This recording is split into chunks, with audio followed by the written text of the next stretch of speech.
הנה אני. שענה לך מעל רגליך, כי המקום אשר אתה עומד עליו אדמת קודש הוא.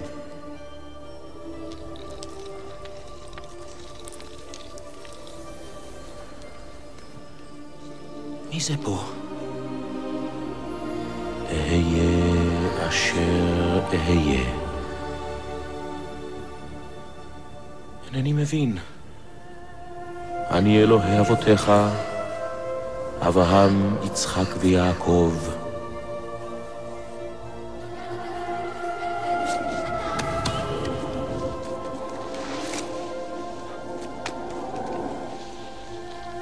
מה רצונך ממני? ראיתי את עוני עמי אשר במצרים, ואת צעקתם שמעתי. וארד להצילו מיד מצרים, ולהעלותו מן הארץ ההיא, אל ארץ טובה ורחבה, אל ארץ זבת חלב ודבש. ואתה לך ואשלחך אל פרעה. מה? מי אנוכי שאלך אל פרעה? הן לא יאמינו לי ולא ישמעו לי. אני יורה לך את אשר תדבר. את עמי שלח. הם שונאים אותי. הייתי נסיך מצרים, בנו של האיש שהרג את ילדיהם. לא, בחרת בשליח בלתי יעיל. לא העז אפילו לדבר באוזניהם.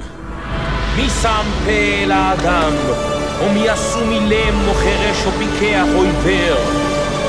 הלא אני, אדוני, ועכשיו לך.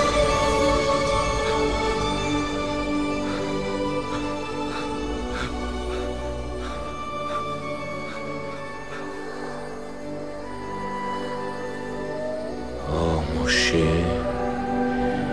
אהיה עמך כחיל מלך מצרים, אבל פרעה לא ייתן לכם ללכת.